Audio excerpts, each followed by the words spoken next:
2009 में ही जब मैं आईटी धनबाद में मेरा एडमिशन हुआ, तो उसके बाद से हमारे कॉलेज में ही एक एनजीओ चलता है। कॉलेज के स्टूडेंट लोग ही चलाते हैं, जिसका नाम है कर्तव्य। और वो स्लम स्टूडेंट को पढ़ाने का काम करते हैं।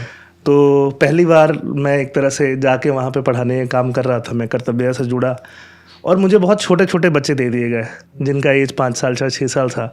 स्लम के बच्चे थे कि इनको पढ़ाना है आपको, इनको पढ़ा के आपको आगे जो भी एनजीओ में अपना रोल प्ले करना है वो करना है।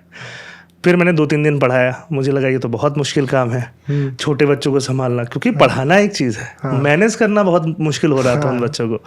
कोई ऐसे पीछे से मार के भाग रहा था, कोई ऐसे बाल खींच रहा था, उस समय तो बाल हुआ करते थे काफ़ी। तो ये सारी चीज़ें हो रही थी। फिर बाकी जो हमारे सीनियर्स थे एनजीओ वाले, उन्होंने देखा कि चलो थोड़ा इसके लिए मुश्किल हो रहा है, और धीरे धीरे जनरली जो एक्सपीरियंस टीचर होते थे वो छोटे बच्चों को पढ़ाते थे।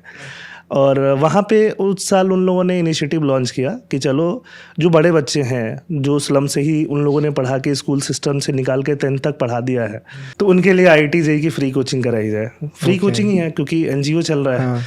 तो उसमें मुझे पहली बार फिजिक्स पढ़ाने का मौका मिला, और मैंने पढ़ाया, और 1-2 बच्चों का NIT में सिलेक्शन हुआ। IIT में तो नहीं हुआ, 12 बच्चे पढ़ाए थे उस साल।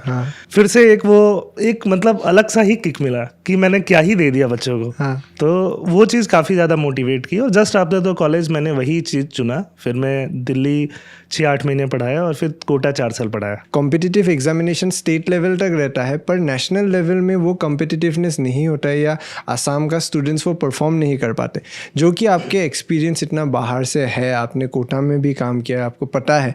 आपको क्या लगता है आसाम में वो डेफिशिएंसी वो या कॉम्पिटिटिवनेस क्यों कम है? मेरे हिसाब से कॉम्पिटिटिवनेस कम नहीं है। अगर मयूर हज़ार का 5 रैंक ला सकते हैं तो बाकी स्टूडेंट भी ला सकते हैं। हर साल स्टूडेंट यहाँ से कुछ ना कुछ रिजल्ट लाते ही हैं।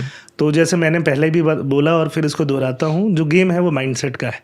माइंडसेट उनको ऊपर बना दिया जाता है। अब बच्चों को तो कुछ नहीं पता कि उनके लिए क्या आसान है क्या मुश्किल है। वो अगर कहीं गए कि मुझे यूपीएससी की तैयारी करना है, उनको बोल दिया जाए कि नहीं यूपीएससी तुम्हारे लिए नहीं है, तुम APSC करो, शुरुआत में ही बोल रहे थे। हाँ, तो फिर उनका माइंडसेट वैसा ही बन जाएगा। वो एफर्ट ही नहीं लगा पाएंगे, है ना। मतलब मन के सोचे जीत है, मन के हारे हार।